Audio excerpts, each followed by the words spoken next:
evening. Thank you for staying with us on The Big Story. So we're talking about the war on corruption in the country, the back and forth that we've witnessed in the last couple of days from different political divides. We're having this conversation with Kimani Ngunjiri, who's the Member of Parliament, Bahati. We also have Barack Muluka, who's the Amani National Congress Party Secretary General. Just before we took the break, Mheshimiwa, you had alluded to the fact that the war on corruption is being politicized. The Director of Investigations is playing politics.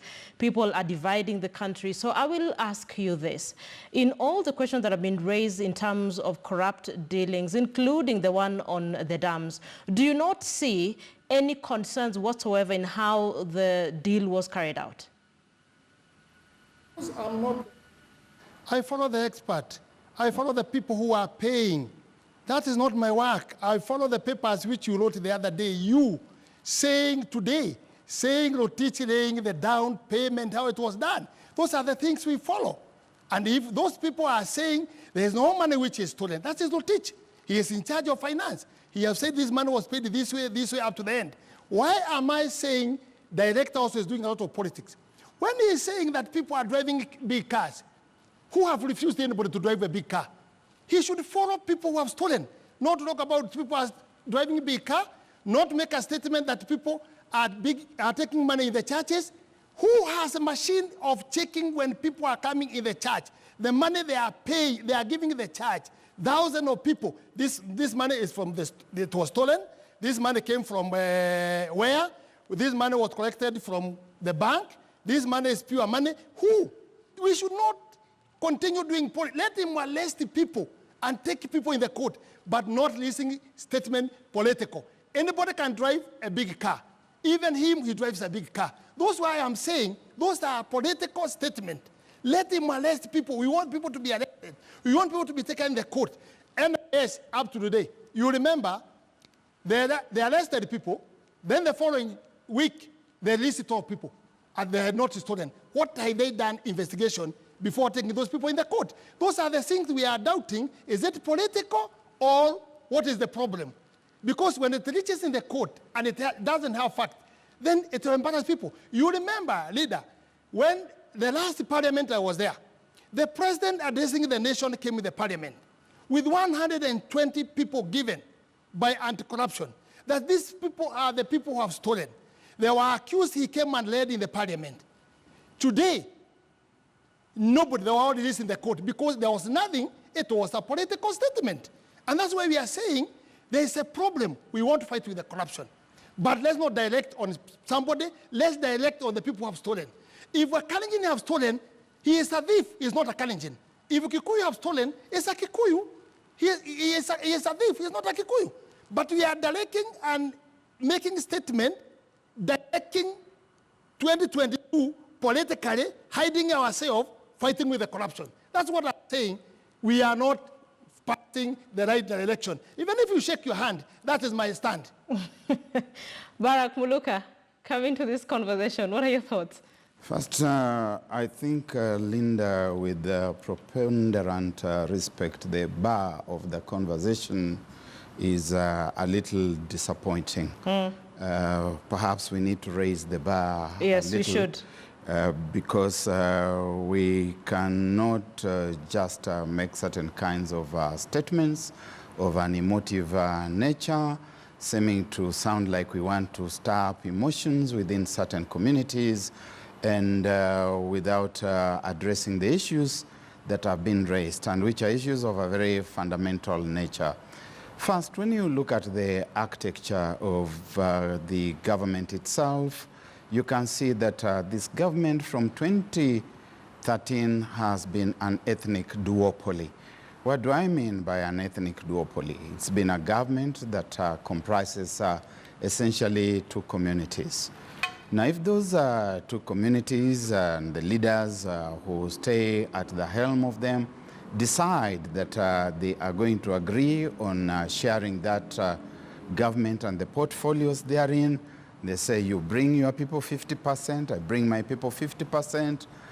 If theft should start happening in that government, you do not expect somebody from Pokomo, for example, to be on the list.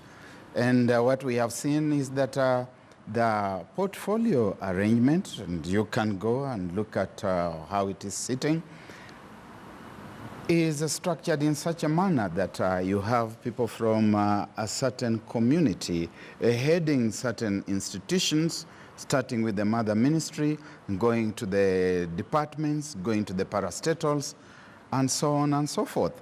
So if there should be grand haste within any one ministry and its departments, you don't expect that you're going to get a Turkana there because you have not appointed one. You don't expect that you're going to get a Luya there because you have not appointed one. You have put there people from a certain community, and you have put them there with the express intention that they are going to help you to get funds out of government.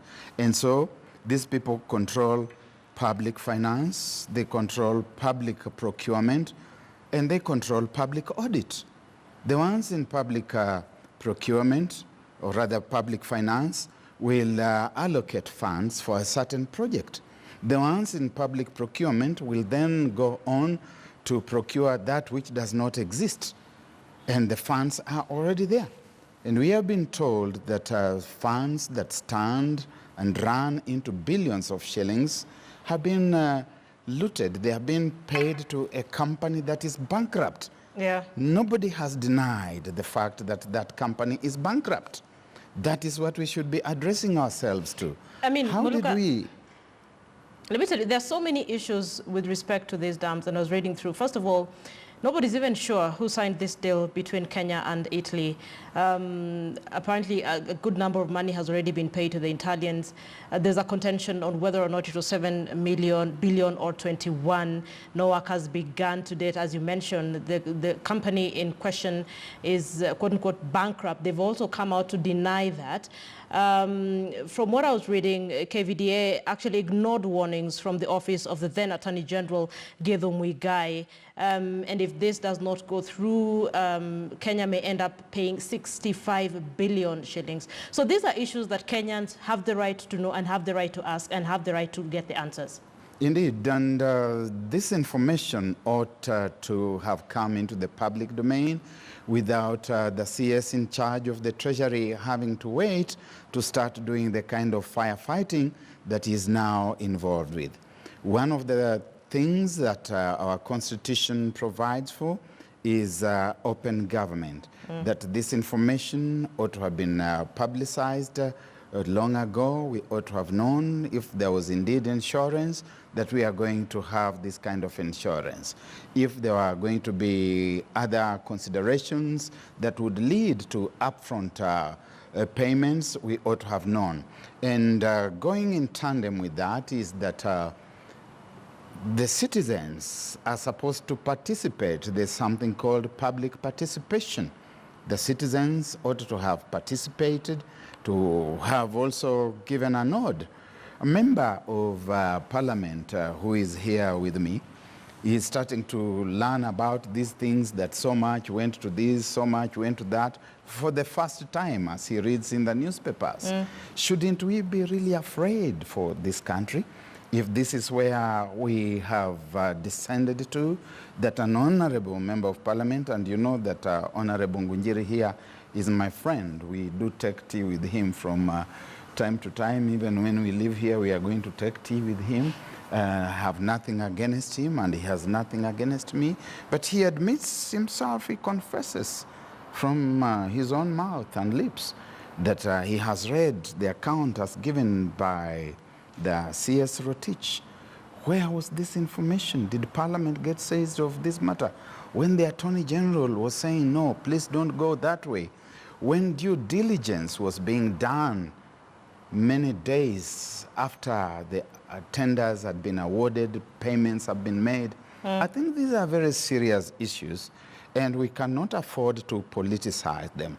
Regardless of which saint we think we would like to become the next president of this republic.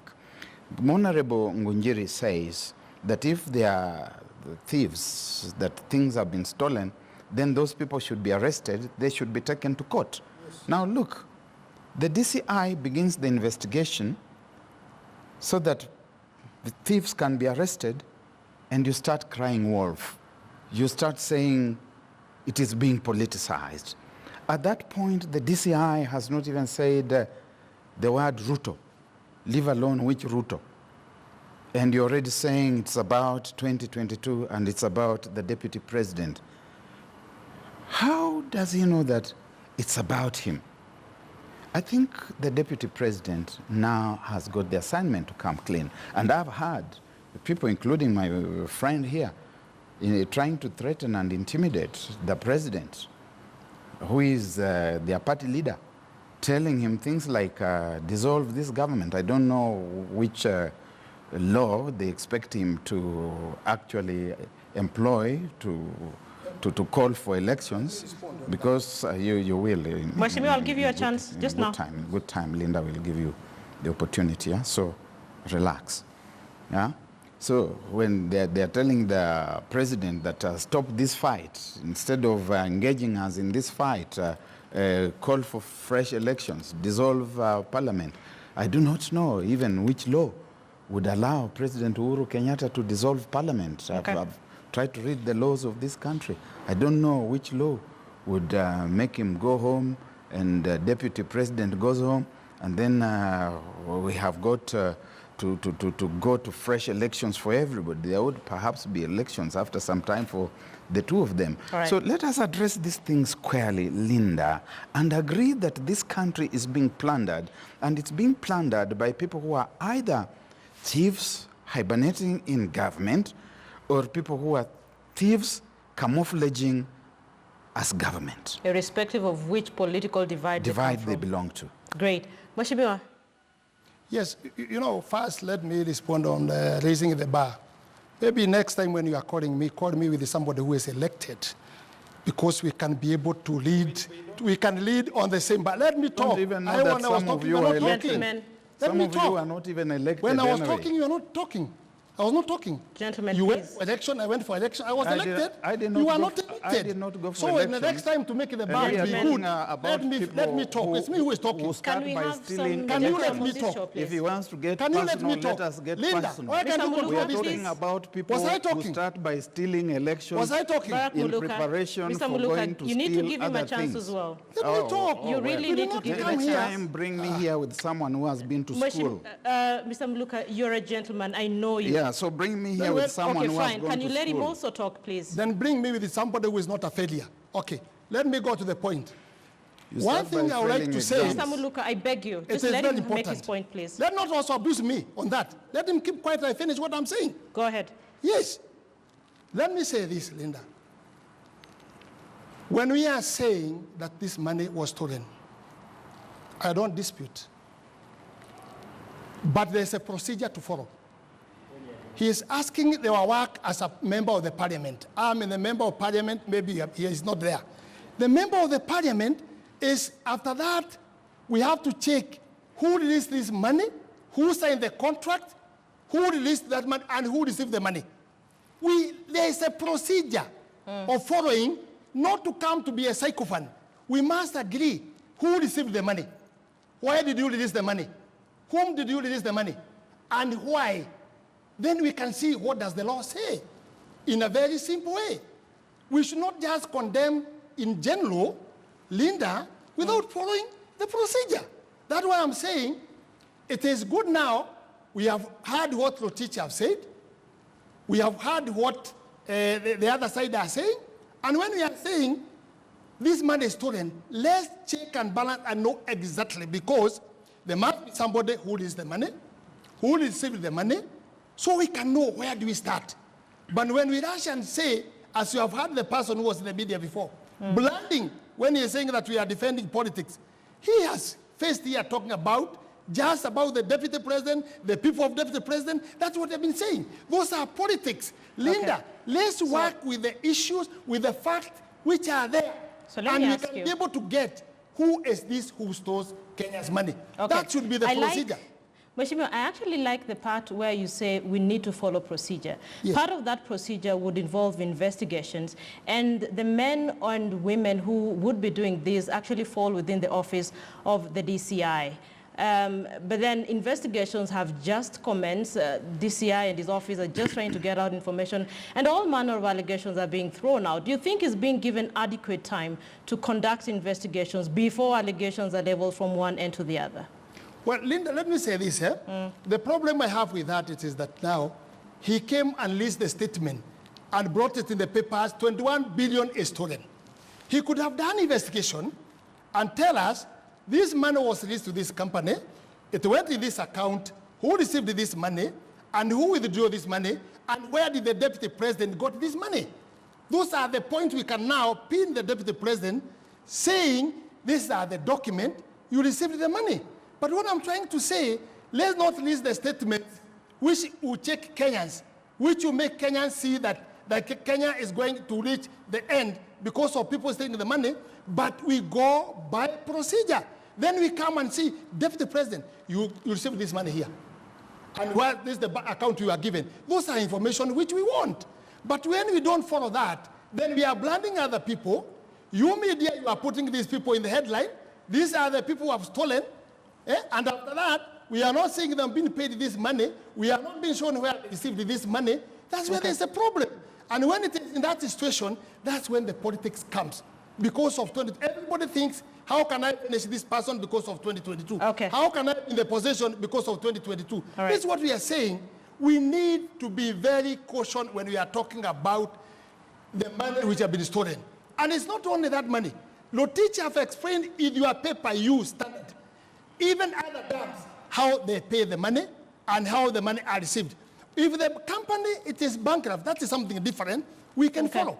And following that leader, you need to know by procedure or procurement. And that's why I'm saying some more people are talking here thinking they know very much. You know, if the money is stolen, there is a bond. If you are given a contract, there is a board which takes care of that money. If that money can be stolen, or it cannot do the work which is supposed to be done, all right, the government is assured by the bank, by the guarantee. I hope, and I really would like to make that as your final comment. Barack Muluka, you get the final word in this show this evening. Yes, I think as the late Alan Patton once said, we have to cry for this beloved country because of the pass that it has come to.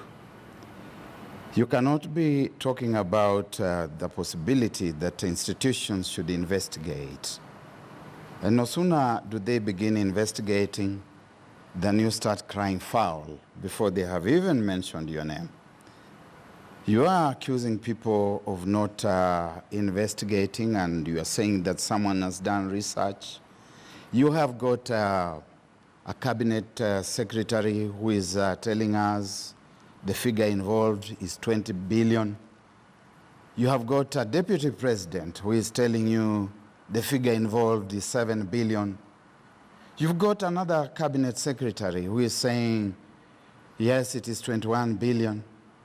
You have got a cabinet secretary who is saying that the projects are on course, the company is not broke, it's not bankrupt.